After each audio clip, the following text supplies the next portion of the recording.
Bonjour à tous. Je suis tellement heureux parce que man maay daanaka l'homme le plus gâté ci télévision xool leen ki may maquiller voilà la plus grande maquilleuse de tous les temps me maquille ce matin voilà. Comment vous me trouvez? Mun naa seetu ci seen écran télé ça va? Ouais. Ça va un peu, je suis pas mal. Bon, je règle tout ça après le journal. Merci d'être avec nous. On vous souhaite une très bonne journée, un très bon réveil. On se retrouve comme tous les matins. Tout d'abord, on vous laisse en compagnie de Chérif Dia pour le premier journal de ce jeudi matin, des infos qu'il nous présente sous forme de bulletin. Bonjour Chérif. Bonjour Pape, bonjour à tous. Voici le bulletin d'information.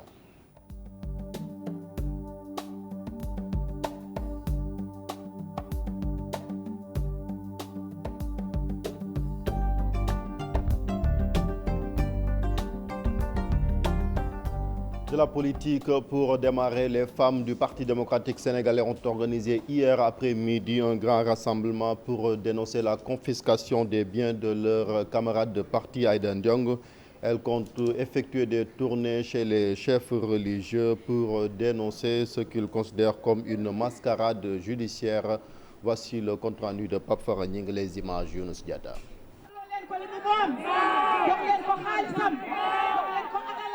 Les femmes du Parti démocratique sénégalais crient aux voleurs et à l'injustice après la décision de la Cour suprême de confisquer tous les biens d'Aïda Ndiongue. Elles considèrent ce verdict comme un hold-up déguisé. C'est pas normal une telle décision de la Cour suprême. Après des années de travail, voir son argent confisqué comme ça. Nous exigeons la restitution de tous ces biens. Maintenant, nous sommes à notre premier jalon.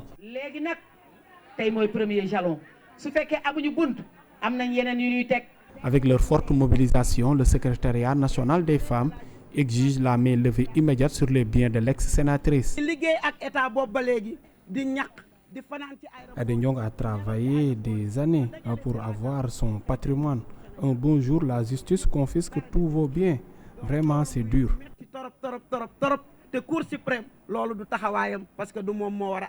Face à toutes ces violences, aux persécutions et d'acharnement selon elle, les femmes comptent faire une tournée de dénonciation. À partir d'aujourd'hui, nous allons faire la bataille en main. À partir d'aujourd'hui, nous allons prendre la bataille en main pour combattre à côté d'Aïda Ndiongue, avec des tournées chez les religieux pour rétablir notre sœur dans ses droits. Nous avons eu une déception totale. Les femmes du Parti démocratique sénégalais ont décidé de prendre les choses en main. Elles comptent passer à la vitesse supérieure si les biens ne sont pas restitués à la propriétaire légitime. Le parti Les démocrates réformateurs s'est également prononcé sur cette affaire Aïda Ndiongue. C'est pour dénoncer la confiscation des biens de la responsable libérale. Modou Diagne Fada et ses camarades ont également condamné la convocation de Ousmane Sonko devant le Conseil de discipline de la fonction publique. Les démocrates républicains Yessal, qui étaient en réunion de comité directeur hier, promettent de participer à l'élection du Haut Conseil des collectivités locales dans 33 départements du pays, compte rendu Adiata la Younous Diatta. Les démocrates réformateurs refusent d'adopter la politique de la chaise vide à l'élection du Haut Conseil des collectivités territoriales, malgré le nom du référendum. Le président du parti, Modou Diagne Fada, déclare ne pas comprendre le boycott de certains partis de l'opposition. Par le jeu de la démocratie, la majorité des Sénégalais a décidé d'instituer un Haut Conseil des collectivités locales, d'autant plus que si nous reconnaissons que parmi ces partis-là, certains auraient pu se présenter comme nous l'avons réussi, il faut quand même admettre qu'il y en a d'autres qui sont dans le boycott, mais en réalité qui n'ont pas osé se découvrir à travers ces joutes électorales. Le leader du parti LDR, Yassal, juge par ailleurs inopportune la convocation d'Ousmane Sonko en commission de discipline. Il faut laisser tomber cette histoire de Sonko-là, remettre Sonko dans ses droits, le laisser poursuivre son travail et le laisser aussi poursuivre son combat politique tout simplement. En tout cas, nous, c'est notre position et je ne pense pas que le gouvernement gagne d'ailleurs dans cette opération-là. Concernant la confiscation des biens d'Aïda Ndiongue, Modou Diagne Fada dit s'étonner de la décision. Nous avions pensé que la Cour suprême devrait se limiter à juger le droit. Et pour la première fois, la Cour suprême s'est prononcée sur des faits. Et bien entendu, cela pose problème. Donc nous apportons tout notre soutien à Madame Aïda Ndiong. Les démocrates réformateurs, plus que confiants, vont présenter des listes dans 33 départements pour briguer des sièges dans le Haut Conseil des collectivités territoriales. On reste avec ce Haut Conseil des collectivités territoriales. La coalition Benno Bokk Yakaar réclame plus de postes dans cette institution. Avec seulement 7 membres investis sur les listes, Benno Siggil Sénégal invite le président Macky Sall à rectifier le tir lorsqu'il s'agira de nommer les 70 autres membres. Compte rendu de leur conférence de presse d'Issa Prera. 7 candidats investis pour l'élection du Haut Conseil des collectivités territoriales. Benno Siggil Sénégal estime le nombre insuffisant. Face à la presse, la coalition pense qu'au regard de son compagnonnage avec Macky Sall, elle mériterait davantage d'investis. Nous l'avons affirmé haut et fort, 7 investis, c'est peu. C'est peu, mais mis dans le contexte et la façon dont les choses sont produites, quand même, bon, c'est difficile, c'est absolument difficile. Mais le Benno Bokk Yakaar, quand même, le Benno Siggil Sénégal, j'allais dire, mérite en réalité plus que ça. Benno Siggil Sénégal veut que le président de la République copte encore quelques membres de la coalition parmi les 70 autres. Marcel Ndiané Ndiaye et ses camarades ne veulent pas être oubliés et lancent un appel du pied aux principales concernées. Les 70 seront choisis ou cooptés, quel que soit le terme, par le président de la République. Alors donc, c'est une occasion aussi pour signaler que, ce faisant, alors le Benno Siggil Sénégal est en droit d'en attendre encore un renfort de la part du président de la République, comme certainement toutes les composantes de la coalition quand même feront un appel du pied, pour employer justement l'expression que vous avez utilisée, alors en direction aussi du président de la République. Benno Siggil Sénégal se félicite de l'unité qui a prévalu dans Benno Bokk Yakaar en ce qui concerne cette élection, une unité aussi bien à Dakar que dans les régions. C'est d'abord une première victoire selon les conférenciers du jour. On a pu faire des investitures. Et puis cette colère des populations de Sébikotane délestée par la Sénélec, des agents ont coupé l'électricité dans certains quartiers de cette localité pour, disent-ils, mettre fin au branchement clandestin, ce que les populations ne veulent pas accepter pour avoir par devers eux des contrats en bonne et due forme. Ousseynou Thiam, Bira Diagne. Le poste courant n'a plus de courant. Des agents de la Sénélec ont coupé les fils d'alimentation électrique des populations de cette partie de Sébikotane, plongée aujourd'hui dans le noir. Du côté de la municipalité, le maire parle de branchements irréguliers, ce que les populations ne peuvent pas comprendre pour avoir déboursé de l'argent. Si la Sénélec a ses raisons, et ces raisons sont justifiées. Ils disent quoi? Que tout compteur qui alimente une maison située à une certaine distance devient une alimentation irrégulière. Et c'est la raison pour laquelle ils sont venus et ils ont supprimé ces alimentations irrégulières. Maintenant, ils n'ont pas été avisés. Ok. Moi, ils m'ont averti avant-hier en me disant qu'on va venir. Mais ils ne m'ont pas dit quel jour ils allaient venir. Ces populations de Sébi Poste Courant et de Sébi Carrière promettent de saisir la justice afin que leur courant soit rétabli dans les meilleurs délais. Par ma grande surprise, je suis descendu à 16h. Arrivé chez moi, on m'a dit qu'il n'y a pas d'électricité. On m'a dit qu'il y a des agents de Sénélec qui sont venus chez moi pour couper le courant. Et moi, j'étais abonné par une agence de Sénélec. On a notre droit. On a droit à l'électricité. Pour te dire une chose, que les gens de Sénélec s'arrêtent. Pour ceux qui sont rentrés ici, on avait de courant. Imagine-toi, aujourd'hui, on n'a pas d'électricité. On habite avec toute notre famille dans notre maison. Ils rentrent du gauche à droite. Maintenant, moi, je vais leur déclarer. J'ai des moutons ladoum chez moi. Plus de 10 millions. Je les mettre en garde. Ces populations de Sébi Poste Courant et de Sébi Carrière promettent de saisir la justice afin que leur courant soit rétabli dans les meilleurs délais. C'est la fin de ce bulletin d'information. Merci de l'avoir suivi. La suite de Yaoulen, c'est tout de suite avec Pape Cheikh Diallo.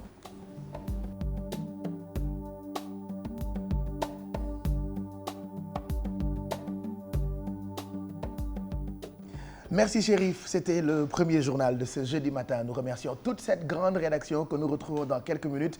Ce sera pour un autre journal que tu nous présenteras en wolof. Exactement 7h37. On vous souhaite une très bonne journée. Mbokk yi yeewu leen ndax ñun yeewu nañ ca fajar. C'est jamais évident, amul lundi, amul mardi, amul mercredi, amul jeudi, mais heureusement ba daanaka léegi ñu yegg ci ligne d'arrivée bi. On est jeudi, demain c'est vendredi, donc week-end bi léegi mu ñëw comme quoi bu ngeen góorgóorloo rek jeexal ko. En tout cas ñun ñu ngi leen di gunge fii ba 10h30 ci télévision Futur Média ak première matinale bi. Alors dañuy jàll ci xibaaru jaww ji ngeen mën cee bàyyi xel donte ñu ngi tàngaay. Alors découvrons d'abord cette carte du ciel ak asamaan seek yenn ci ay mbiram météo sax fan yére yëpp mu ngi ñuy wax ni am na benn planète boo planète bu bees bu soriwul suñu planète Terre et que paraît-il que planète boobu noonu mën nañu njort ni dafa habitable. Alors peut-être lundi prochain ma won leen ko parce qu'on a les images mais pareeguñ ko. En attendant température yi la ñuy njëkkee après carte asamaan si tey jii Ndakaaru Saint-Louis Matam Linguère Diourbel ba Kaolack ñoo bokk température bi ñu yeewoo ci suba gi muy 25 degrés Dakar 25 Saint-Louis 25 Podor 26 degrés Matam 25 degrés Linguère 25 degrés Diourbel 25 degrés Kaolack 25 degrés Tambacounda 24 degrés Kédougou 22 degrés Kolda 23 degrés Ziguinchor 23 degrés température bi dina yéeg thermomètre bi dina gën a yéeg ci ngoon gi après-midi bi daañu yendoog température bu toll ci 30 degrés Saint-Louis 32 degrés Podor 37 degrés Matam 36 degrés Linguère 36 Diourbel 36 degrés Kaolack 35 degrés Tambacounda 34 degrés Kédougou 32 degrés Kolda 32 degrés Ziguinchor 33 degrés. ñu jox leen waxtu marée yi marée haute yi lañu koy njëkkee. Alors météo mu ngi ñu xamal ni marée haute bu njëkk bi am nañu ko sànq ci guddi gi bi 1h45 du matin jotee marée haute bi ci toftalu ca kanam daañ ko am bi diggante bu 14h15 jotee lu jëm ci marée basse yi comme ni ngeen koy gisee bu njëkk bi daañ ko am fileek ay minutes bu 7h50 jotee bi ci topp ci marée basse daañ ko am ci guddi gi bu 20h25 jotee. waxtu yi nga xam ne ñoo gën a baax pour dem nappi mu ngi nekk ci diggante léegi nii ndax tàmbali na depuis 7h08 voilà diggante 7h08 jàpp 9h08 météo nee na dina baax pour nappi. yeneen jamono yi gën a baax pour dem nappi mu ngi nar a nekk ci diggante 19h34 jàpp 21h34. jant bi xëy na tey bi 6h57 jotee dina tëddi bu 19h26 jotee. loolee xibaaru jaww ji la woon ñu ciy gërëm bu baax waa service national météo gërëm bu baax Bamar Diagne. ñu jox leen taux de change bi bu ngeen dee wecci CFA ak yeneen xaalisu yeneen dëkk yi $1 mu ngi tollu ci 581,717 francs CFA. 1 euro mu ngi toll ci 655,957 francs CFA. une livre sterling mu ngi toll ci 769,730 francs CFA. un yuan chinois mu ngi toll ci 87,3858 francs CFA.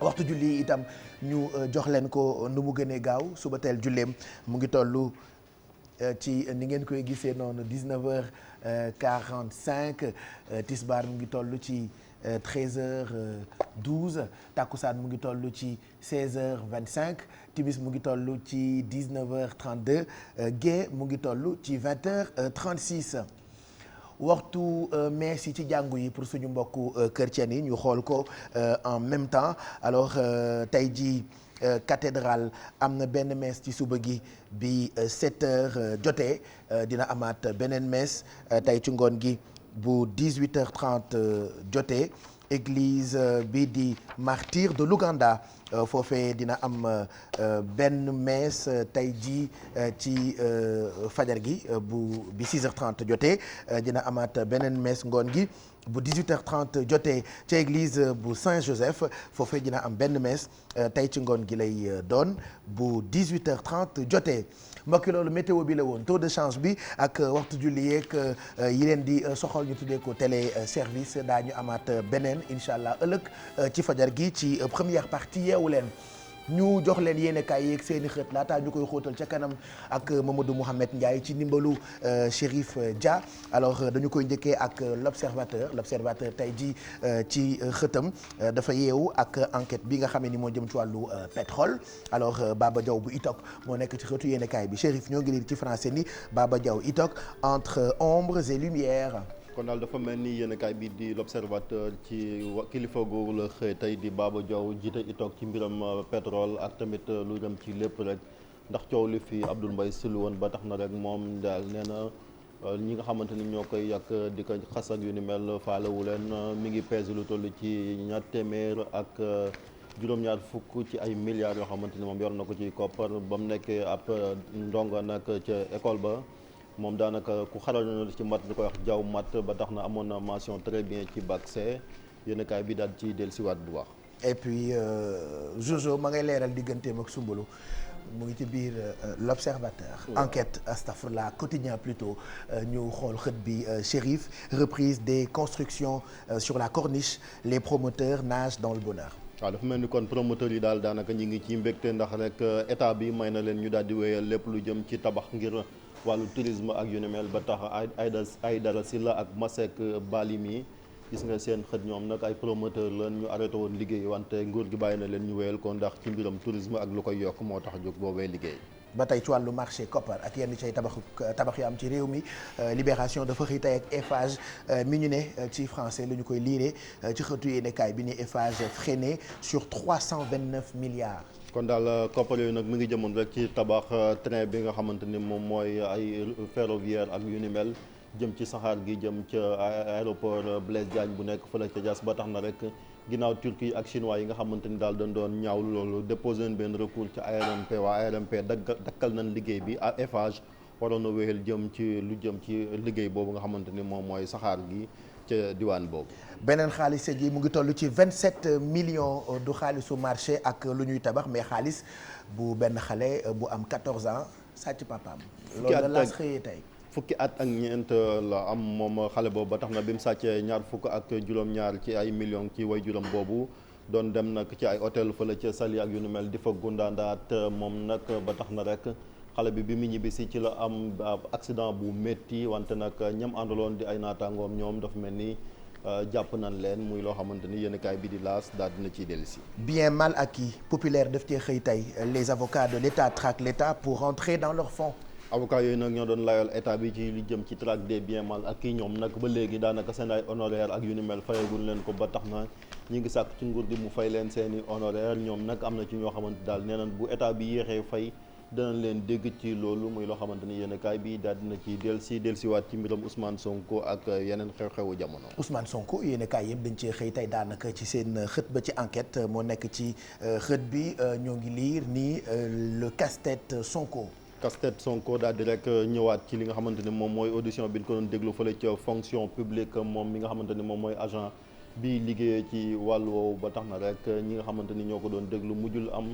yéenekaay bi daal di waxaat li taxoon mbir moom télé mu daal di am. ñu jeexal ak direct info mi xëy amal ab gëstu jëm ci wàllu njur gi li tubaab tuddee infécondité le drame des couples sans enfants. waaw muy ñi nga xamante ni daal dañuy sëy te yàlla def amul bantu maam yàlla yéenekaay bi nag ci la daal di dellusi ay témoignage yu doy waar am na ci koo xamante ni daal nee na moom li ko gën a métti mooy gorom bu jigéen. saa su nekk daal daf koy xas ndax rek lim amul doom daf naan ko daal boo munta am doom nga bàyyi sama doom bi nga xamante ne moom moo la takk am na ci koo xamante ne nee na moom li ko gën a métti mooy benn doomu nijaayam rek danaan ko boo mu may sa doom sa jabar doom nga bàyyee ma ko ak yu ni mel muy loo xamante ni daal yéenekaay bi daal dina ci dellusiwaat boo xam am na ci koo xam ne moom neen lim rëcc mooy même daal di signer monogamie. voilà. et c'est tellement triste comme on dit bëñ duree jàmm mais mu ngoog loolu yéenekaay boobu daf cee xëy tey merci Chérif ñu ngi lay gërëm mën nga dem ndékki heureusement ba ku lay summi nekku fi tey bu ko defee bu 8h jotee nga dellu si ci plateau bi 7h46 mooy doog a jot tey tombé ak jeudi 25 août 2016 ñun ñëpp a ngi fi pour gunge leen am nañu itam ay invité surprise yi nag xam ngeen ko jaratul sax ñu ciy sori ndaxte xaru tabaski tey bëgg nañoo maye ci télé bi xaru tabaski tabaski donc numéro téléphone yi xam ngeen ko waajal sa tabaski comme ni ngeen di gisee bannière bi ci suufu écran bi mais en même temps numéro téléphone yi itam ñu ngi affiché wu ci suufu écran bi entre autres 88 628 22 22 88 628 65 65 wala 88 628 04 05 bu ngeen wootee ngeen mën a daas fanaanal ndax tabaski daanaka ñëw na ba pare loolu télévision Futur Média moo ko jagleel ay téléspectateurs am et puis yi ñu leen di préparer bokk na ci jóg-jóg bu ca kanamee daañu ci àndandoo ak Kia alors tey daañu waxtaane étudiants sénégalais yi nga xam ne ñoo nekk France ne ci wàllu lii ñu tuddee entrepreneuriat laa bëggoon wax demee preneuriat voilà yenn saa yi sa xel dem façon ba ngay liire itam dem nga kilbite waaw yooyu yëpp ay xeetuk mbii fa foore la waaye bu la yàlla booleeg ñoo xamante ni da nga leen di bëgg a songu xeexit dañ lay perturber mais Kia donc nous parlera de ces étudiants en France de ces étudiants qui étudient en France ba pare nekk ci li ñu tuddee entrepreneuriat dinañu waxtaan ak Mamadou Ndiaye ci PECAN pratique boo xamante ni dafay tax ñuy waxtaane ndox loolu dafa am ñoo xamante ni dañ cee nekk bokk na ci Daouda Dieye n'est-ce pas à Cannes. On en parle tout à l'heure. waaw ci kanam gannaaw moo nuyoo téléspectateur Pape Cheikh dañuy dem ba Cannes fekk fa benn Sénégalais bu nga xamante ni Cubalo la.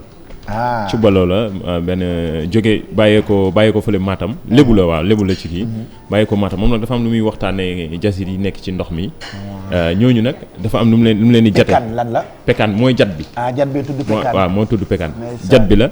léegi dina ko gën a expliquer wax lu tax mu yóbbu ko ba Cannes te neen da koy gën a lawal mu dem ba Europe yëpp. ci kanam xam naa nañ ñëw yaatal ko. après dinañ ci dolli Lassana Bathily. da nga ci boole Lassana. waaw Lassana Bathily tur bi su ma la ko waxee xam naa di nga ko fàttaliku. oui mosoon nga wax ci moom. waaw Lassana Bathily mooy ki ñu jàppee héros fële ca France. mooy ki nga xam ne moo aidé woon yenn français yi juste bi attentat bi amee ci atum 2015 passeport bi wala. ci après nañ ñëw yaatal. ok d'accord nañ ñëw Sarkozy yaatal nag. Sarkozy moom lakk na àddina. dinañ ci waxtaan ci kanam sa phrase. oui après dañ jël phrase bi teg ko ci kanam wax Sarkozy lu mu wax ci africain yi. ok moom tamit waxam ju rëy jooju démb.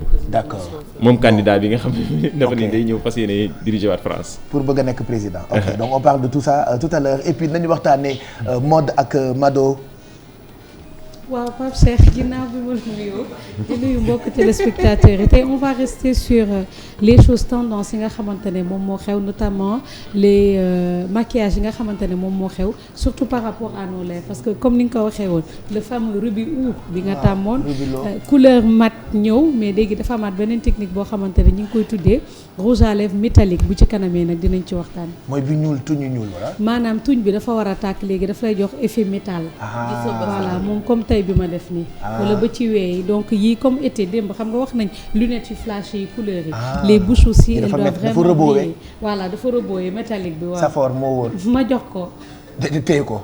bàyyi ma jox ko téye ko wala nga yàbbi ko. voilà donc tendance su lèvres yi ci kanam ak lèvres métalliques noonu la tudd ak rouge à lèvres yi nga xamante ni moom la ñu xewal et puis nañu waxtaane wér-gu-yaram ak ay découverte ak mbir yoo xamante ni peut-être dañu koy dégg te xamuñu ko ak bijou connaissance péridurale aussi bees yi xam nañu ko moom daf caa bokk on vous explique yenn ay mbir yu nekk ci péridurale tout à l'heure bijou si alors Pape Cheikh péridurale la ñuy wax tout à l'heure lan moo tax ñu koy wax dafa am rubrique bu bees boo xamante ne mi ngi tudd astuce de maman li ma ko inspiré comme la dernière fois yaa ngi naan doom fukki doom lay jar donc Adja moo ma ko inspiré et puis dafa am benn groupe boo xamante ne Facebook la nekk un groupe qui s'appelle Being a Great Mom donc groupe bi pour ñi nga xam ne yaay la ñu ñuy waaj a nekk yaay pour les tatas pour les futures mamans pour ñi nekk yaay chaque jour il y a une question plusieurs questions qui sont posées nit yi dañuy andi seen contribution du coup loolu lañ andi fii nii à la télé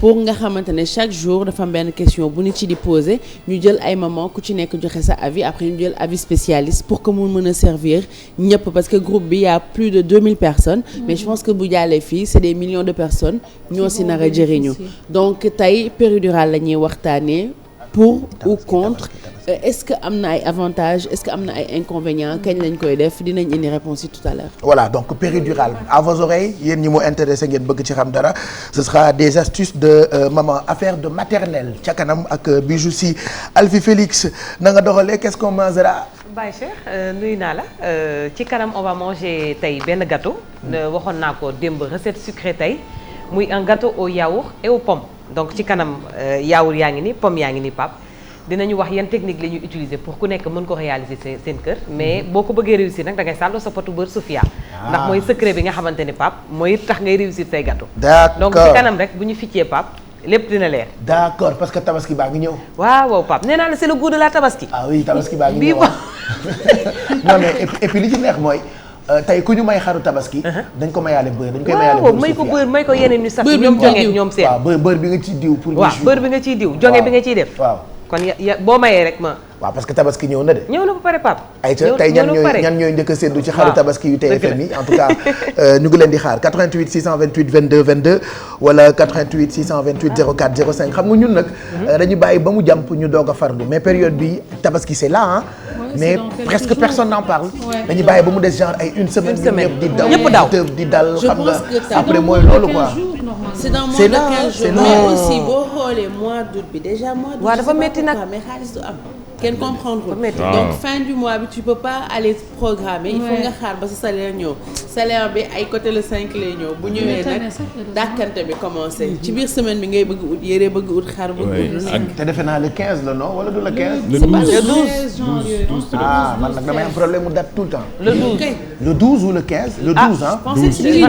il paraît entre le 12 jusqu'au du 11 période boobu la première quinzaine bu ay 12 13 mi ngi werante bu septembre ah voilà bon amul problème léegi yéen ñu bëgg ñu may leen xaru tabaski ñu ngi leen di xaar 88 628 22 22 ñii njëkk a séddu waaw ñii njëkk a séddu tey la et puis sama page Facebook dinañ leen ko woon bu te kanamee parce qu'il y a tellement de Pape Cheikh Diallo Facebook mais am na bu officiel boo xamante ni foofu sax dañu mais ñun moom doo ñu may ñun ñi liggéey ak yow ah non non mais xanaa nga maye benn sax ñu tirage au sort ko da ngeen di aimer page bi répondre ci question mais aimé nañ ko ba pare mais da ngay répondre ci question boo bëggee ñu may la xaru tabaski kon ñun tam si lañ bokk tout le monde képp ku like page bi mën nga am mën nañ nga may xaru tabaski follow leen ma mère ci Facebook bi please follow leen ma mère follow leen ko mère des na geste bi follow leen ma mère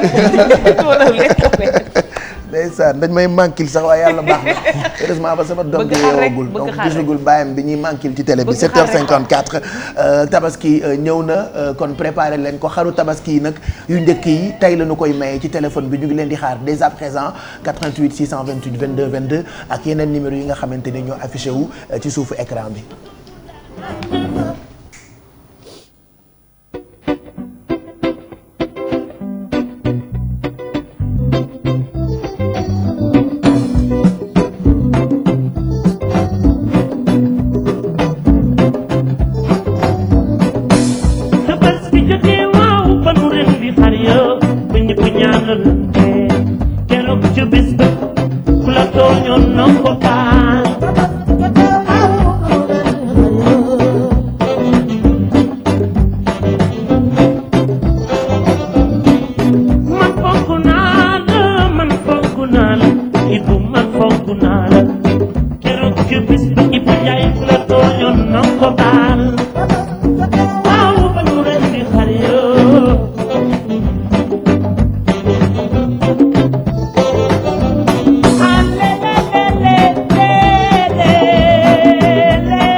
waaw ba nu leen di xar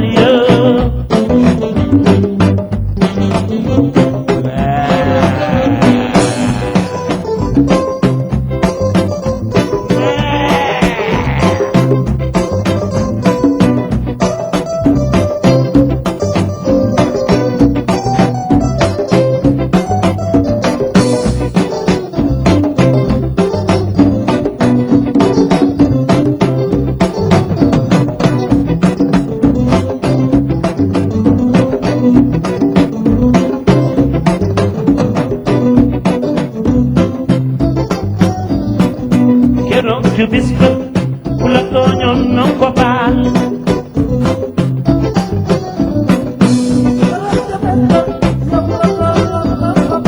man fonk naa la man fonk naa bis bi ba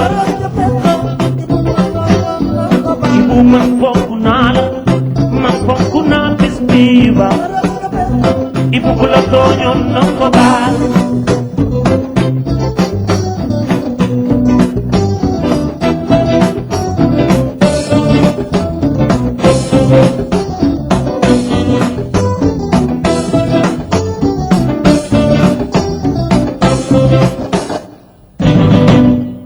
way la boo xamee ni saa yu tabaski jibsee mu doon tube de l'été ah wala tube de tabaski je reste convaincu que kenn dootul dégg ak woy bi diggante rajo ak télé ak marché diggante ambulant ak marché asalem ak yooyu yëpp foo toll dégg woy bi c'est normal après jamono bu ne ak la cay xew xalaat leen taajo bon saa yu jibsee kuy woy Ismaïla yow it fu ne nga koy déggee mu ngoog jamono ngi waa korité moom kenn du ko woy korité kenn woyegu xam nga da ngay rendi ginaar te ginaar moom fi mu ne nii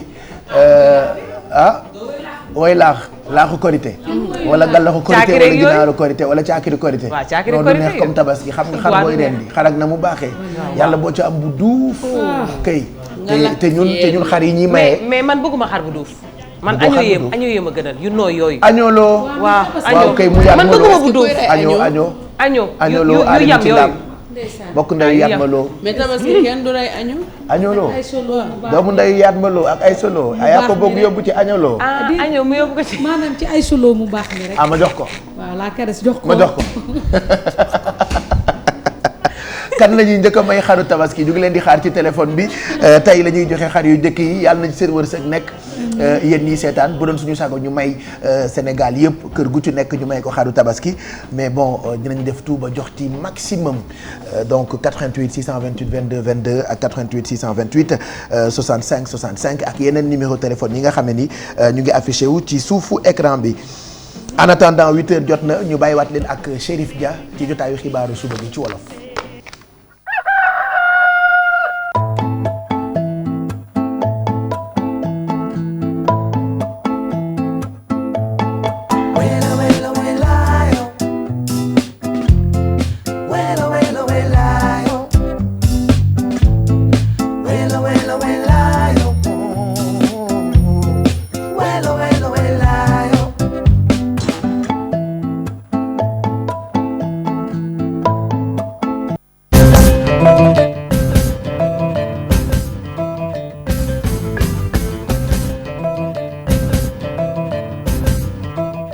asalaamaaleykum xibaaru juróom-ñetti waxtu ñu tàmbali kook mbiram politique soxna yi nekk ci parti démocratique sénégalais démb nag am na ndaje mu mag ngir jàppale seen jigéen Aïda Ndiong ginnaaw bi ko cour suprême tege gi daan nangu alalam ñoom nag nee na cour suprême na delloo soxna si alalam su ko deful dinañ wër dëkk bi dem ci kilifa diina yi jéebaani fa nguur ak Macky Sall gën jàpp ne lu dit njaag moom mooy njaag ci mbir moomu ñu ànd ci ak Pape Fara Ñing Younous Diatta.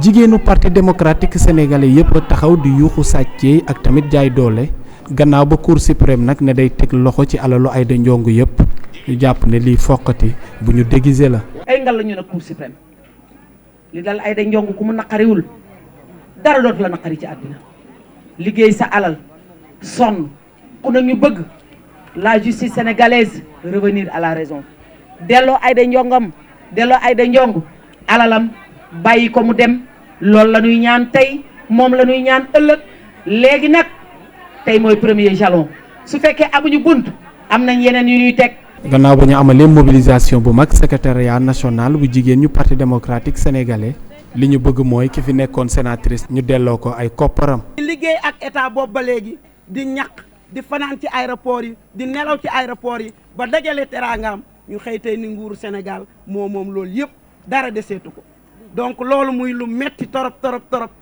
te Cour suprême loolu du taxawaayam parce que du moom moo war a àtte. ñu gis ne ñoom dañ leen di song di xaxar jëmale seen kaw ak jaay doole jigéen ñi ne fa seen ay amal ab tournée ngir jéebaane nguur gi. à partir d'aujourd'hui ñu jël affaire bi la bataille en main jàppale suñu sœur Aïda Ndiongue seeti sëriñ si seeti prêtre yi seeti ñëpp wax leen ne dañoo bëgg Aïda Ndiongue ñu rétablir ko dans ses droits parce que vraiment pour dire vrai. nous avons eu une déception totale boo xam ne kenn mën koo exprimer. jigéenu parti démocratique sénégalais yi nee nañ fi ñu toll nii nag mbir yi ñoom ñoo koy yoral seen bopp te xeex bi dinañ ko gën a taral bu dee nag Aïda Ndiongue delloowuñ ko li nga xam ne moo nekk moomeelam. beneen parti ngi nii addu ci mbiram Aïda Ndiongue di les démocrates réformateurs bu Modou Diagne Fada démb nag bi noonu amal seen réunion comité directeur wax nañ ci mbiram Ousmane Sonko jàpp ni daal woo gin koy woo ci mbiram commission de discipline boobu dara jaru ko fi ñoom it wax nañ ne den bokk ci élection au conseil des collectivités territoriales yi ci fanweer ak ñett ci ay département Adia Talla Younous Diatta. démocrate réformateur yi fasuñu yéene bañ a bokk ci woote au conseil collectivité territoriale yi donte noonu la ñu woote woon ci référendum bi Modou Diagne Fada di jiitu LDR yeesal di laaj rek lu waral yenn parti politique yi bokk ci kuje politique yi bañ a bokk. loi la bu nga xam ne nga bañ ak nga nangu ñoo ci yam su fekkonte ne dañu boycotté woon référendum bi ñëw tey boycotté sax ma mën a wax ne am nañu tuuti cohérence waaye ñu bari ci ñoom nag li tax dëgg-dëgg ñu ne dañuy boycotté mooy dañu bariwul ay candidats. njiitu LDR yeesal yokk ci dine rek woo bi ñu woo Ousmane Sonko ci kanamu commission discipline amul benn njëriñ. ñun d'accorduñu ci suspendre bi ñu ko suspendre te lii ñu def tamit di ko woo conseil de discipline man dama jàpp ne loolu yëpp d'ailleurs affaire Ousmane Sonko la ñuy defar parce que nag fii kenn tiitu fii ñu lay woo boo demee ba nekk homme politique tiitoo ñu lay woo naan dañ lay dàq ak dañ lay nàngam. te man dama gisul ne Ousmane Sonko dafa tooñ. muy wone tamit jaaxle bi mu am ci lu ñu fas yéene nangu bépp alal kii di Aïda Ndiongue. Cour suprême ñaare dafa am tribunaux yu nekk ci suuf ñoom ñoo daan xool mbirum les faits nga ñëw ñu la fay lii la sa avocat kii wax et cetera mais ñëlee ñoom dañ naan xool ndax tribunal bu njëkk bi ndax sàmmonte na ak droit. rek lañ daan xool bu ñu sàmmoon ci ak droit ñu ne alhamdulilah bu ñu sàmmatiwul ak droit ñu kase mais fii nag moom dañu gis ne ñoom dañu xool la tribunal yu ndaw yi daan waroon def ñoom la ñu jël di ko def di xool les faits man nag loolu lu ma jaaxal la ci mbirum cour suprême. démocrate réformateur yi am yaakaar lool ci jongante yi fas nañu yéene bokk ci liste fanweer ak ñetti département yépp ngir rek xëccoo siège yi. Adia dañuy des ba léegi ci au conseil des collectivités territoriales yooyu ndax waa Benno Siggil Sénégal moom. bëgg na rek ñu jox leen ci ay ndombo tànk yu xaw a takku ndax jàpp nañ juróom-ñaar yi neen def ci liste yi doyul ñu sàkku ci njiitu réew mi buy daal di tabbu juróom-ñaar fukk yooyu ñu bàyyi leen ci xel bu baax ñoom ñi nga xamante ne ay allié pouvoir bi leen démb nag lañ doon jàkkaarloog taskatu xabaar yi ñu ànd ci ak Dissa Prera. Benno Siggil Sénégal di sàkku ñu yokkal leen ay membres ci haut conseil des collectivités territoriales bi ñu nam taxawal coalition bi jàpp ne seen ànd ak njiitu réew mi war naa tax mu gëstu leen ci tànn googee. ku xam Benno Siggil Sénégal xam ñu ci nekk véritablement parti ci nekk personnalité yi ci nekk suñ toogee ne vraiment bon cette investi lañ am néew na mais ñun c'est-à-dire dañ koy jàpp ne dañoo nekk ci benn coalition boo xam ne mooy Benno Bokk Yaakaar ku nekk war a tëb am li nga bëgg à 100% alors mais pour ñun véritablement xool nañ ba xam ne Benno Siggil Sénégal waroon na quand même am lu ëpp loolu. Benno Siggil Sénégal jàpp ne Macky Sall war naa copte ñenn ci membre coalition bi Marcel Ndiané Ndiaye ak ñoom ñu àndal di woo président ndax nee nañu ku la nekkal ci naaj bi nga mën ko nekkal ci kër gi.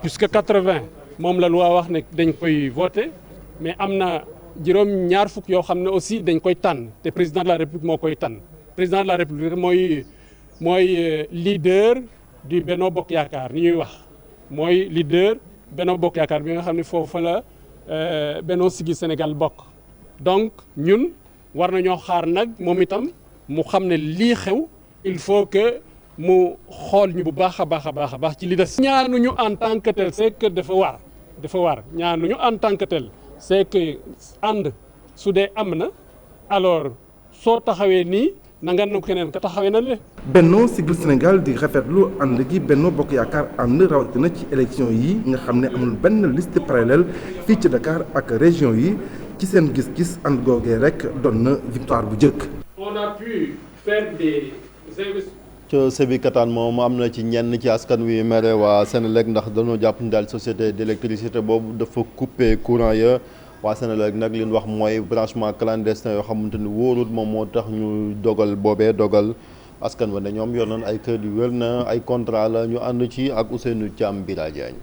Sébi poste courant amatul courant ay agent Senelec nag ñoom ñoo dagg lii di filu courant yi nga xam ne nii moo doon branché seeni compteur bàyyi nag wow genn wàllu Sébikotane ci lëndëm mu doon askan wu mer ba futt lool. problème bi man dama jékki-jékki rek ñëw ñu ne la coupé nañ suñu courant ma laaj leen qu'est-ce qu'il y a ñu ne ma premier ministre moo envoyé xam nga lan ne pour ñu dagg courant yi ñu suul ma leen courant yi ñu suul Senelec moo ko suul. ko si fii même pas 3 mois ñi ngi dajj sama kër ci sama kër a ngi nii 4 gaz la ñu jël fii bu nu amul courant nag ñun kan nan la ñuy def am courant ñu sàcc la boo amul courant du la rey. kon nag nañ ñu dimbali courant bi gaaw ñëw nu mu gën a gaawee rek ñun bëgg nañ ko ndax tabaski baa ngi nii kenn du rey sa xar ba pare wëlbati ko lekk ko benn fan. sàcc yi ñu ngi dugg suñu biir wax bi ñu amee courant la ñuy dugg suñu biir waxatumaa ñu ñàkk courant man nag sama sécurité dinaa ko wax à haut et fort lu ma dal fii dina ñoom la. ci wàllu municipalité bi maire bi nag nee na branchement yooyu jaarul yoon askan wa nag nee na ñoom mënuñu comprendre lu ni mel ndaxte dañoo fayoon seen xaalis ngir mën a am courant. mooy ku ci nekk xam na lim def ku ci nekk xam na lim deful su fekkee tiis nag dafa dal ci nit dafay métti te donc dañ ci war a jàpp luñ mën loolu moo tax ma ñëw fi. waaye bu fekkee ne comme yow nee nga yegg nga ko lépp lu mu ci mënoon a demee da ngaa waroon a yónnee ci say ndaw ñu ñëw fii ñu mën a taxaw ñu ne ñu lii ngeen def. te bu boobaa da nga yónnee sa ndaw ñu jéem a xool ba xam ndax fii lii nga xamee ne sol nañ ko ndax am na abonnement amul abonnement bu boobaa di nga ci am lu la leer. mu doon askanu Sébi poste courant ne nag dinañu saisir lii di yoon ngir nag ñu delloo leen seen courant boobu ci nu mu gën a gaawee. mbokk yi fii la ñu yem ak yéen ci xibaar juróom-ñetti waxtu yi ñu ngi leen di sant di leen gërëm ci ànd bi ak télévision Futurs Médias bàyyi leen ak Baye Cheikh mooy ak yéen seen émission yeewu leen ñu ngi leen di ñaanal yéen du jàmm.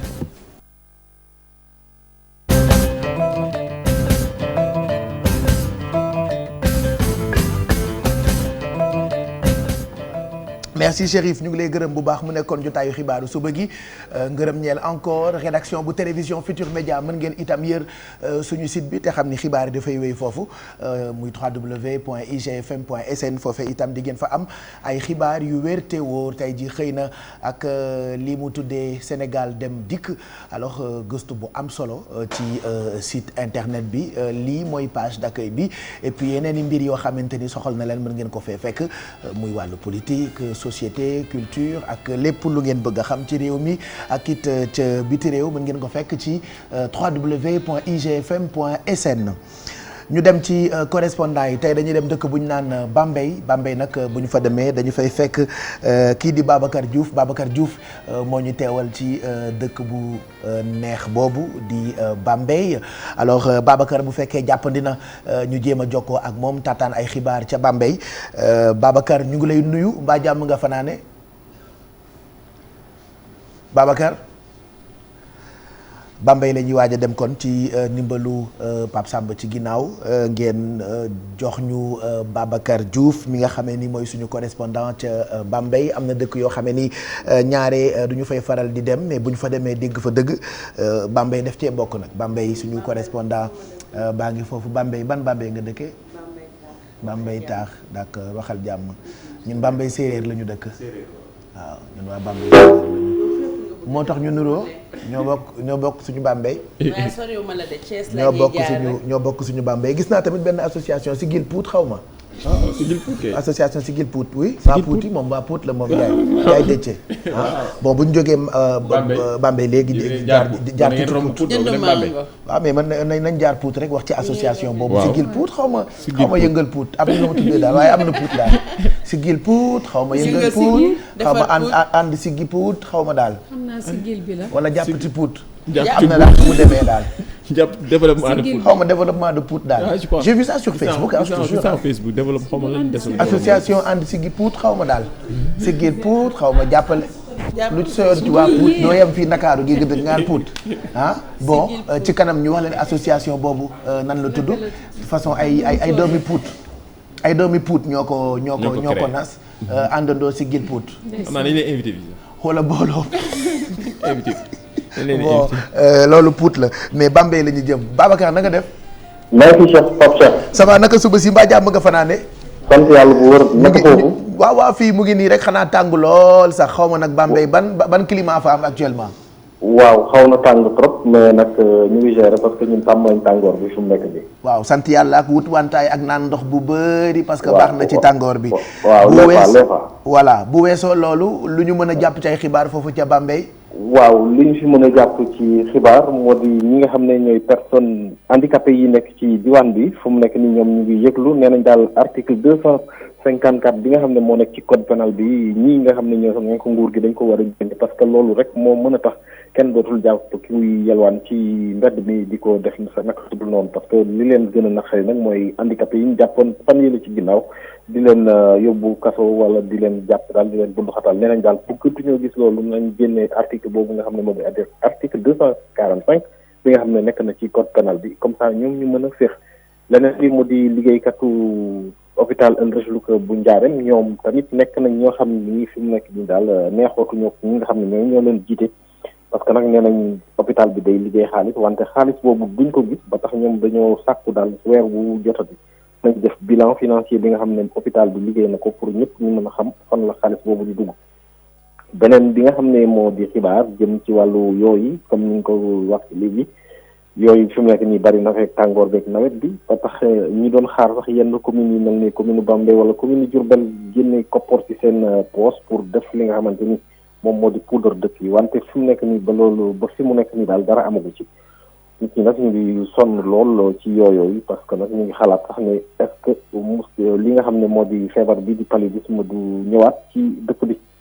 Pape Cheikh beneen xibaar bi moo jëm ci wàllu engrais bi mën nañu wax ne ni ñu ko doon gisee at yi ñu génn béykat yi jooy ñu ko bu baax li ñu ci ñaawlu rek moo di ne li mu bariwut ci dëkk bi parce que li ñu ci jot a indi matewul ñi nga xam ne ñoo nekk béykat ci diwaan bi xam nga diwaanu Bawol moom béy moo fi am ak sàmm mais mbéy mi nag dafay laaj suuf si ñu dooleel ko parce que suuf si sonn na lool ba tax ñoom daal ñu ngi ñaan engrais bi ñu gën ko indi mu gën a sakkan comme ça mu mën a mate tool yi seen tool yi ñu mën ci am nguub moo xam ne nii dina am solo beneen xibaar bi ñuy jeexale rek xanaa moo jëm ci wàllu Haut Conseil des collectivités locales ndaxte fi ñu ko gisee coow li bari na fi lool ku nekk mu ngi xëcc jëmali sa boor naam waa parti démocratique sénégalais ñoom nee nañ dañ koy boycotté wante teewul nag ñoom ñu ngi am seen bët di ko xëpp di teg ci li nga xamante ni moom moo di Haut Conseil boobu ba tax ki nga xamante ni moo di Aïda Mbodj amoon na sortie boo xam ne ñu defoon na ko fii di ñi nga xam ne ñoo nekk ci Benno Bokk Yaakaar ne ay cuuna la ñooñu tamit xam naa bàyyiwuñ seen bopp parce que ñu ngi waajal loo xam ne ni daal xam naa dinañ ci indi ay tontu Pape Cheikh dinañ ci dellu si waat ci yeneen jotaay. incha allah nga nuyul ñu Aïda Mbodj bu baax. dina ko dégg. merci Babacar ñu ngi lay gërëm bu baax yow cote rédaction nga foofu ca Bambey ñuy gërëm suñu correspondant yëpp ndax ñoom itam fajar gi dañuy xëy rek nekk ca bu ñu envoyé wul ay xibaar ci télé bi yónnee ko ci rajo bi RFM matin wala sax ci site internet bi www.igfm.sn comme quoi ñoom liggéey rek la ñu nekkee ci àddina fi nekk ay minutes ñu wan leen màkk parce que équipe bu Futur Média yegg nañu depuis bërki démb alors tey dinañ leen won ziaru mosquée bu yonent bi nekk ca dëkk bu ñu naan Médine alors dinañ dem Médine fekk fa El Hadj Mbaye Garmi dem Médine fekk fa ku mel ni Oustaz Assane ak équipe technique ba fa nekk Mao Cissé Vieux Diouf ñoom Youssou bu ko defee ñu mën a xool en attendant aj bi di tàmbali foofee ak seen ay ziar yu sew sewaan naka la ñu koy defee dinañu ko mën a dundu fii léegi ay minutes foofee ca Médine compte à rebours bi commencé na itam pour xaru tabaski yi ñuy maye tey la ñuy njëkk a maye ay xaru tabaski yéen ñi nga xamante ni seen wërsëg a ngi ci mën ngeen koo dàq du jeu concours de question lu ñuy maye la il suffit juste ngeen woote ci numéro téléphone yi nga xam ne ni mu ngi affiché wu ci suufu écran bi comme ça ngeen mën a bokk ci waajal sa tabaski ak télévision Futur Média.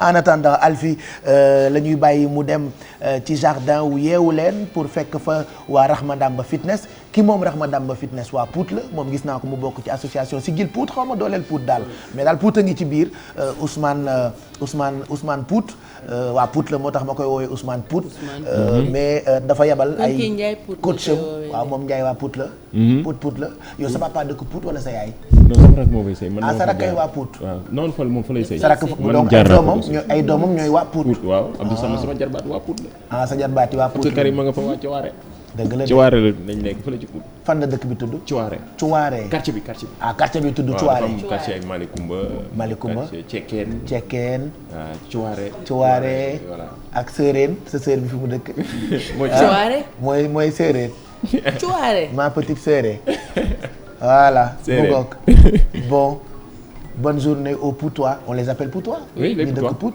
voilà donc ñu ngi nuyu waa Pout yëpp bonne journée aux Poutois 8h18 Alfie ñu bàyyi la ak waa Rahma Damba Fitness waaw Pape bàyyi dëkku jàmbur yi ngay ree dama fa am ay mbokk Pout dama fa am ay mbokk Pape nekkal sama kër fa la dëkk indaale maman s'il te plaît di duur rek xale non ay Air France nga dugal sa page duur rek ngay def kon ñu def waa pour seeti wax mooy fitness bi xam nga ni mercredi ak jeudi waa Rahma Damba Fitness ñooy ñëw nga wax ko léegi fi ñu jóge jarul ñu koy fàttali xam nga ni moment bi dañuy pousse fauteuil yi pousse canapé yi ndax dañuy defar yaram bi biñ jógee ci waxtaan bi jógee ci dañu war a yee lii nalaw ci ñun ñëpp ñu ci ànd ak waa coach Rahma Damba Fitness ñu ngi leen di nuyu coach tey lan la ñu fas yéene defar dañuy continuer ci même mouvance waaw démb bi wala waaw mais tey dorsaux yi la ñuy liggéey tey doo bi la ñuy waaw tey comme que démb annoncé naa la ne la am na mouvement yu ma doon def démb day laal doo bi tey damay yéeg complètement ci doo bi waaw donc dañuy échauffé wu tuuti door a ñëw ci doo bi kon daal ñi am métti ci doo yëpp mën nañu suivre quoi tey ñu faj leen kon ñu bàyyi leen ak ñi ñu seetaan ok son 2 3 6 7 8 9 et 10 on tend 1 2 3 4 et 5 les mains derrière complètement derrière 1 2 3 4 et 5 allez on relâche maintenant c'est bon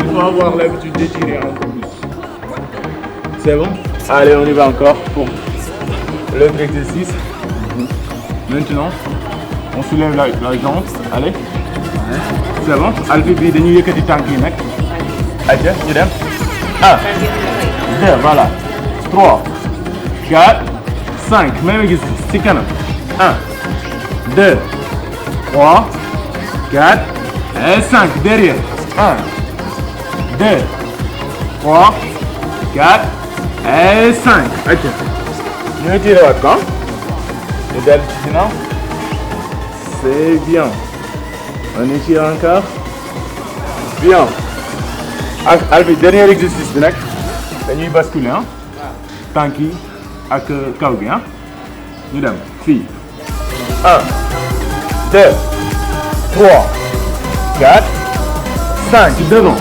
1 2 3 4 5 derrière 1 2 3 4 et 5 voilà on est là maintenant on étire les on y va encore ici complètement derrière allez on y va encore allez on creuse le dos on creuse complètement ici c'est bon allez on descend encore là on pose les hanches ici c'est bon allez ici maintenant on revient là on pose ici là on serre sur l'opposé complètement ici bien on revient encore là on pousse devant bien on tend là Bien. L'autre. On y va. Bien. Ici. Voilà. Là, on tend encore. Bien. Allez, bravo. Merci Albi. Ouais. donc tey defar nañu li baax ci dos bi. mais coach il faut ngeen ñëw nag ci quand même ñi nga xamante ne femmes yi nga xam ne dañu accoucher ba pare war a defaraat seen yaram. xam nga dafa am régime boo xamante ne dañ koy suivre. mais suñu yaram puisque dafa nekkoon ci travail bu dellu si waatee il faut que mu am sport bu mu laaj. donc loolu tam foog ngeen baaxee ñu ci baaxee ñu ñi ñuy seetaan ñi nga xam ne dañu war a defaraat seen yaram. effectivement donc comme ni nga ko waxee surtout au niveau abdominal. donc dafa am benn travail boo xamante ne nii. ñoom. dafa war ci ñoom pour delloowaat biir bi. donc dinañ jël ay séances yoo xam ne incha allah peut-être la semaine prochaine. montrer des exercices pour ñi nga xamante ne nii. dañu jógee ci état de grossesse. moom la ñu war a def. pour seen biir mën a delluwaat ci état bi ñu nekkoon seen biir ak seen yaram daal mën a delluwaat place am. surtout ça. d'accord donc ñuy profiter aussi ci occasion bi. di rappeler ñi waa Sénégal. suñu gym à la plage bi ñuy def. d'accord chaque 2 semaines. donc semaine ba le passé ñu ngi woon BCEAO. ànd ci ak ñun ñëpp. donc semaine bii di ñëw nii dimanche bii nii dimanche 28. ñu ngi jëm plage IFAN. à partir de 16h. waaw ñuy profité aussi di wax parce que parfois am na ñoo xamante ne ni peut-être ñu ngi seetaan. bëgg nañ ñëw dans les salles. mais ay peut-être seen personnalité mayu leen ñu ñëw ci salles yi. donc il faut ñooñu ñu jox leen suñuy numéro. comme ça s'ils ont besoin de nous. ñu nous contactent. xam nga comme ça ñu mën a yaatal affaire yi daal. voilà donc ñu ciy profité man sama numéro c'est le 77. 238 95 27. 77 238 95 27.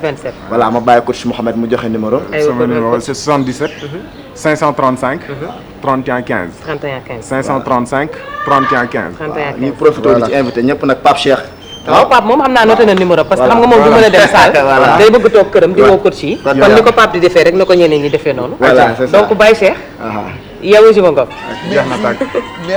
merci Alfie ñu ngi gërëm bu baax itam waa Rahmadama fitness pour yeewu gym bi je dis tout le temps bu ngeen bëggee def sport c'est vrai defal ko sa bopp baax na mais def yu sew sewaan ni bañ a rey seen bopp quoi diggante marche daw tuuti mais ngeen modéré ko par contre bu ngeen ko bëggee teg ci yoon l'idéal est ngeen dem ci salle yi nga xamante ni ñu ngi ci dëkk bi actuellement dafa bëri à un point boo xamante ni fu ngeen dem mën ngeen ko fa am mais ngeen gëstu itam xool ndax coach yi leen di won exercice yi ils sont professionnels donc ñu ngi leen di conseiller ngeen dem soit Rahmadama fitness mu ngi nekk côté police parcelle wala ngeen dem Olympique club ci corniche bi la nekk Sénégal miin na ko donc ñoom ñooy suñu ay partenaires.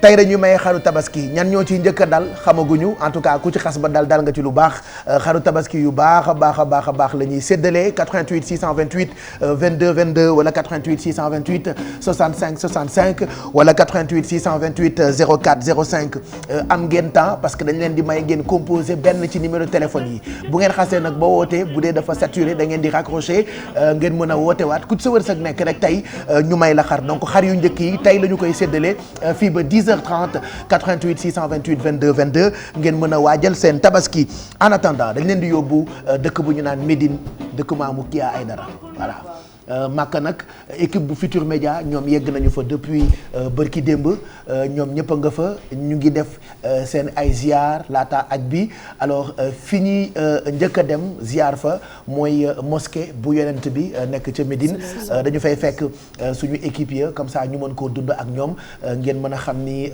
Makka rek kay dëgg.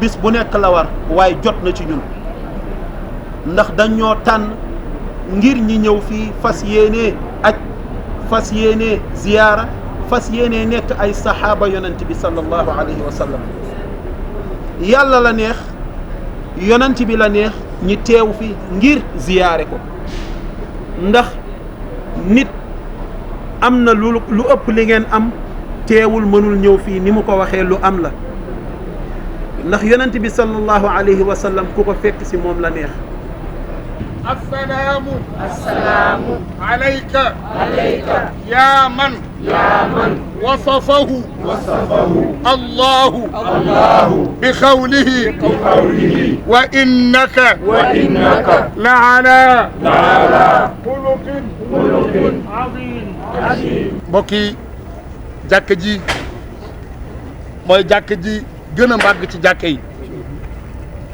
ndax ki gën a màgg ci doomu aadama yi moom moo fi tëdd muy Seydina Muhammadin sallallahu alayhi wa sallam jàkka ji day julli fi benn raka di nga am yoolu junni raka. la ilaha illa huwa alayhi tawakkaltu. ngeen ñaan seen soxla. mbokk yi fii ñu génn kii mooy yaakaaru jaam yi bisu rëj doo ba mbokk yi fii ñu génn kii mooy yaakaaru adduna bi ngir mu mën ñoo plaider ci kanamu borom bi subhanahu wa taala yàlla nee na in kuntum tuhibbuna allah fattabi'uni yuhibbukum allah yàlla dafa waxal ci la ci ne yonent bi waxal nit ñi ne leen sallallahu alayhi wa sallam su fekkee ne nee nañu dañ maa gëm nañu topp jëmm ju tedd ji fee mu tedd moo doon néegu ya Aïcha ay néegam ñoo nekkoon nii ran fa la daan jóge rek taxaw ci minbar bi baa mu jóge taxaw ci fi muy taxaw di julli moom sallallahu alayhi wa sallam mbokk yi këram mu ngi nii néegu yonent Yàlla Muhammad sallallahu alayhi wa sallam mbokk yi ban dëkk ban suuf ban barab moo gën a sell barab bi maa bayna minbari wa qabri rawdatun min riyaadil janna sallallahu alayhi wa sallam nee na fii ma tëdd ak fa ma daan toog di waxtaan sama minbar ba bokkul ci àdduna ci aljana la bokk ba ñu duggee la ñu yëg xam nga ne bokkul ak fii ñu taxaw. la ilaha illa huwa alayhi tawakkaltu wa ilayhi mataab. mbokk yi mu ngoog équipe yu télévision Futur Média RFM l'Observateur ak site bi groupe bi yëpp mu ngoog yegg Makka depuis bërki démb tey nag la ñu tàmbali seen ay visites yooyu ñuy amal ci yenn ci ay bërëb laata aj bi di tàmbali donc foofee ñu leen présenté tey mooy jàkka ji nga xam ne ni mooy jàkk yonent bi foofu ca Médine sallallahu alayhi wa sallam donc suba itam daañu leen fekkaat ca dëkk boobule di Médine bu ko defee ñu topp seen aji Makka ak ren gi ñi demagul ñu ngi wàcc am na ñuy dem tey par exemple Cheikh Thierno Ndiaye Pa Thierno moom bokk na ci ñi dem démb am na ñuy dem tey am na ñuy dem suba balaa aj bi di commencer en tout cas bis bu jot ci yeewu leen bi ci heure bi ñu won leen Makka gi naka la demee gis ngeen El Hadj tonton Aada ñoom Youssou ñoom Mao Cissé noonu de lay tudd bu ñëwee xanaa voilà ñoom tonton Aada ñoom El Hadj Mën Mbay Garmi ñoom ñëpp ña nga ca Makkatal Mukarram donc fu suba gu jot di ngeen dund la fa xew bu ñu jàllee ci publicité yi juste après dañu waxtaanee entrepreneuriat ak étudiants yi nekk diggante Belgique ak France ñoom ñu ngi def seen ay daje yoo xamante ni bëgg nañu quand même gën a dugal seen loxo ci wàllu entrepreneuriat. Voilà. Ce sera pour tout à l'heure. Voilà Pape Cheikh, ce sera pour tout à l'heure mu nekkoon ay ndaw sénégalais yi nga xamante ne ñu nga fële ca bitim réew entre Belgique ak France comme tu l'as dit ki leen doon ki jiite woon événement boobu nag doon la reine de Belgique liñ fa doon waxtaanee le thème principal moo doon entrepreneuriat xam nga léegi jeunes yi xaaratuñu pare liggéey dem déposer seen CV ku ci ne yaa ngi pare liggéey pour créer sa entreprise donc dem nañ fële ca réunion boobu noonu di xool lan la financement lan la leen Sénégal indil comme financement dinañ ci ànd ci kanam tuuti avec le directeur de l'Agence nationale de la promotion de l'emploi des jeunes monsieur Amadou Lamine Dieng mu wax leen yan financement lañ mën a am foofu. Voilà affaire de wasin bees et de maternité astuce de maman ca kanam daañu waxtaanee péridurale ak bijou si. astuce de maman Pape Cheikh rubrique bu bees boo xamante ne page Facebook bi may wax being a great mom la tudd donc bu fekkente ne da ngeen nekk maman da ngeen koy waaj wala ngeen nekk tata wala grand-mère mun ngeen ko follow parce que dañ lay jox ay réponses ci questions yi ngay poser sa bopp yëpp donc grâce à cette page créée par Mary Bey ci la ma inspiration bi ñëwee ma créer astuce de maman pour que réponse yi nga xam ne plus de kat bu mairie dañoo jëlante fan yii de. waaw ak Aminata ak Adja Diallo Aminata sax da koo teg ci ak Adja Diallo aussi bon ñun ñëpp a jëlante péridurale dañoo am point commun ak astuce de maman donc astuce de maman donc pour ñetti dërëm lay jar na jar dërëm yaa ngi dégg donc c'est pour que réponse yi ñuy joxe ci page boobu yaay yi ñuy seetaan Sénégal ak en dehors du Sénégal yëpp mën ci profiter non ma teree wax ak ñëpp ci bokk man moom maay seen tante man. Alfi yow li ngay togg ci kanam dégg nga en attendant Mado tamit dina waxtaane rouge à lèvres yi ñu xewal métal li rouge à lèvres métallique. voilà métallique c'est fort. mooy comme ni nga gis nga Pape Cheikh comme ni nga ko waxee rek c'est la tendance qui revient. bu njëkk ba amoon na tur bu mu tuddoon am na ñu ko doon def. Safor.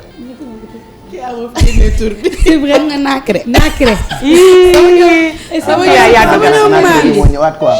non ki yaa yàgg nga nag. donc rouge à lèvres naakre léegi dafa génnaat ñu gën ko xamee ci rouge à lèvres métallique comme quoi yi xewoon démb moom mooy ñëwaat et toujours avec des nouvelles astuces et de nouveaux noms. donc rouge à lèvres métallique ce sera pour tout à l'heure et puis am na benn xeetu jat bu ñu Njaay di présenté bu ca kanamee jatu jasit ci ndox. waaw kooku am fit na. ci balool moom da ko yóbbu Europe. ok particularité mooy da ko yóbbu Europe te di ko def ba foofu. après nañ ñëw ab jet waaw nañ ci xam dara après. en français français ndax ñoom dégguñu français. est-ce que dégg nañ daf koy def ci français. non du ko def ci français da koy ci balo gi mu doon tukulóor gi mu doon la koy. alpulaar surtout tukulóor. est-ce que jësi yëpp duñu ay tukulóor. beneen saison dina am. Alfie. te ngeen réglé. qu'est-ce qu'on mangera. donc Pape Cheikh ci kanam dinañu réaliser benn gâteau au yaourt et aux pommes. donc ci kanam moom la ñuy defar ak les beurre Sofia. dinaa ko commencer bu ñu ñëwee expliquer waat parce que dafa laaj temps de cuisson rek. voilà leen dañoo xëy si te yeewu leen amul yére bii la soloon moo tax tey bi ma ko gisee damaa daanu il fallait que yére bi feeñ. tey damaa xale bu ci suuf c'est que moom bosam da ko snap démb ci guddi moo tax mënu ko sol mais tey la ko naroon sol. jóge épice lay maquette. en attendant publicité.